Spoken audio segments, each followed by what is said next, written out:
Alam niya, Marian.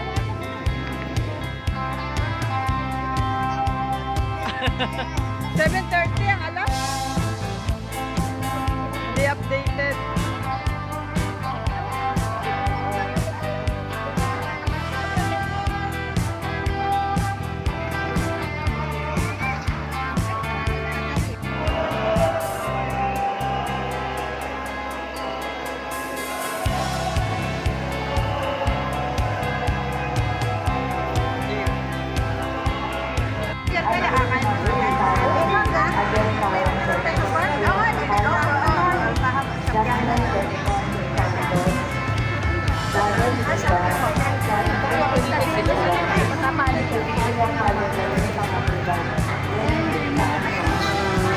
So guys, dito kami nag-start. Umatid kami ng Masa Basilica Minor.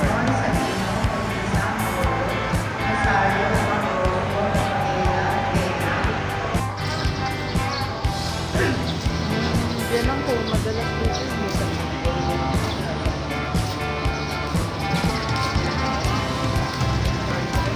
Isabela pa pala. Isabela pa pala. Layo. Isabela pa na. Layo. Tumugurot ko yung mga.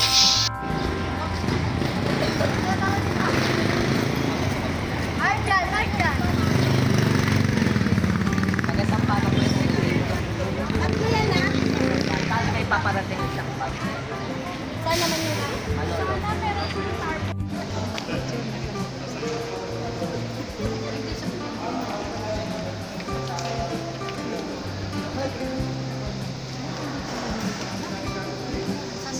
Ayun na si Emma.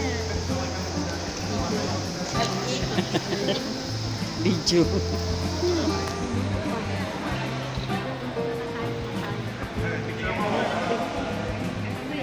Binigay ang mikropono ngayon sa kamarera ng original na imahe na patungkol sa aming minamahal na patrona, gayon din po patungkol sa aming parokal.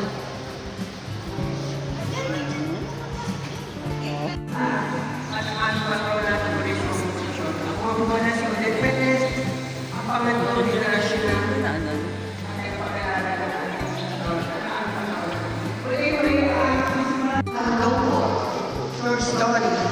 Dito daw po sa gitna na yan, ay meron daw po siyang balon. Big West. Ito po sa balon na yan. Ako dalawa. Ako dalawa. Lahat may ano.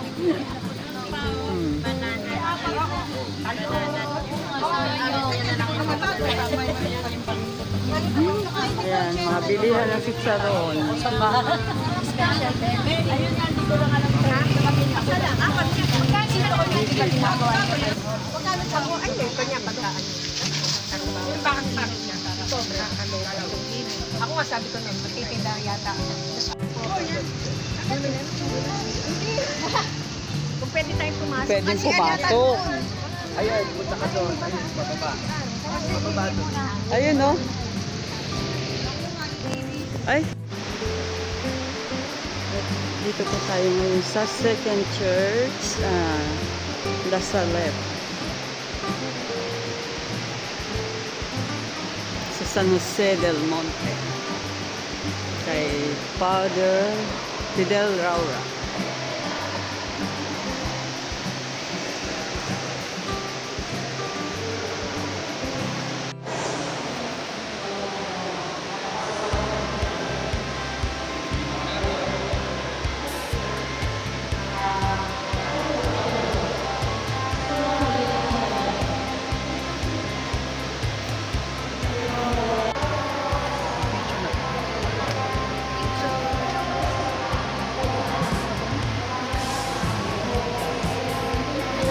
Design niya.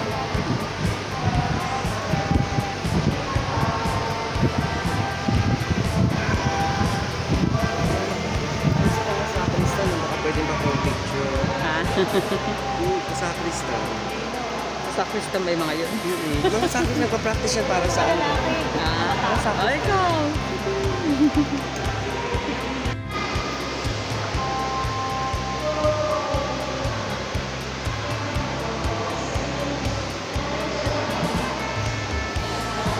Ay.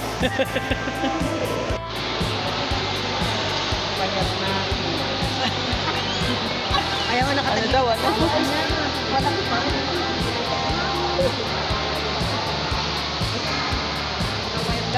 Payat na ba yan?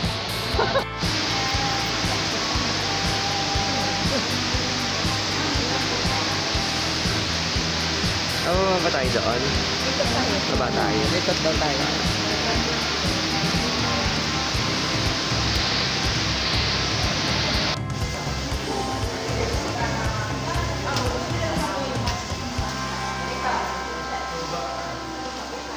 So, dito tayo ngayon sa Divine Mercy.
Yung saklay iniwan na dyan.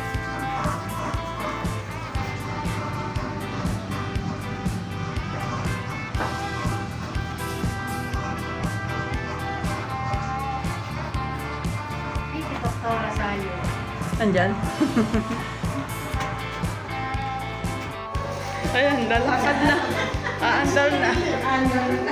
Aandar na yung sasakyan. Sana lang. Oo.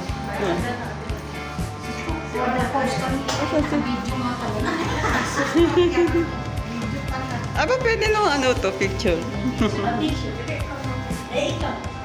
Sige lang.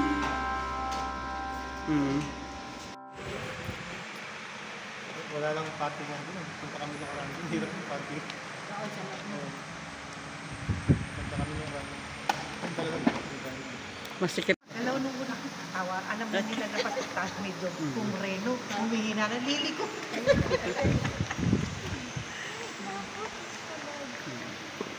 What is gentleness as a fruit of the Spirit?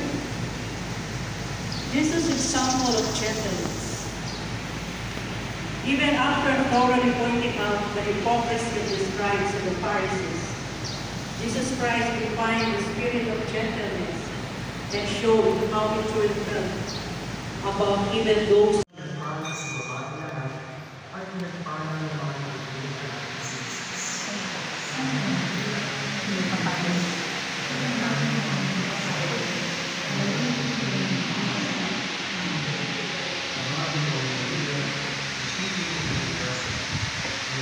Saint Andrew King. Tayo. Masin tayo unang hanggang sa kamatay. Masin tayo na tulungan mo kami upang magkaroon ng tunay at pagmatagal at kapayapaan sa ating mundo. Masin tayo na tulungan mo kami upang matulungan namin kilalanin at mahalin si Kristo nang hindi pa nakakakita aking kanina yung anak, magpakailanman. Amen. Mula sa iyong luglukan sa ibabaw ng kapakilin, nakikita mo ang kalaliman, ang kaibig ng mga patay, karapat dapat kang pumili at kakilain ng magpakaliwanag. Pumili at ipagdalaw ang Diyos mo ang pangailangan. Pumili ka sa buong isang kalangitan, karapat dapat kang pumili at kakilain ng magpakaliwanag. Pumili at ipagdalaw ang Diyos mo ang pangailangan.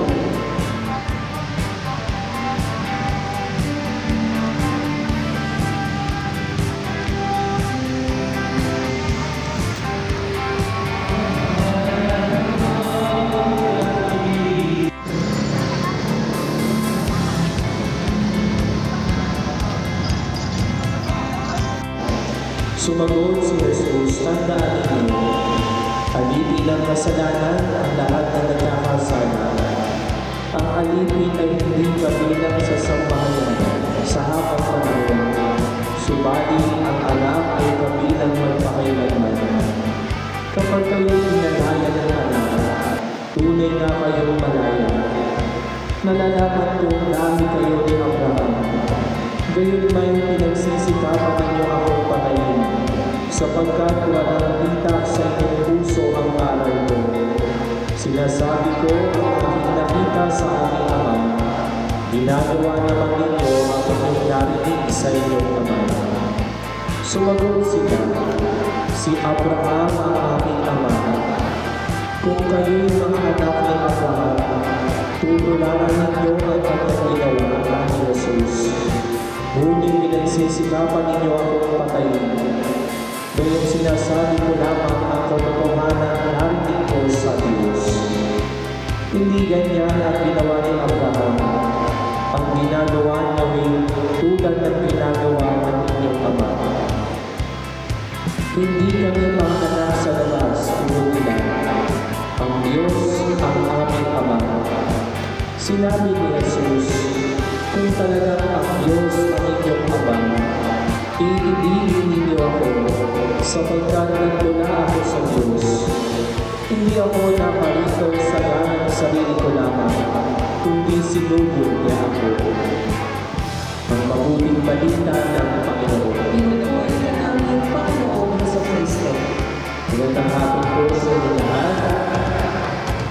Sa pagpapatuloy natin ang ating paglalakbay ng isang sambayanan sa panahon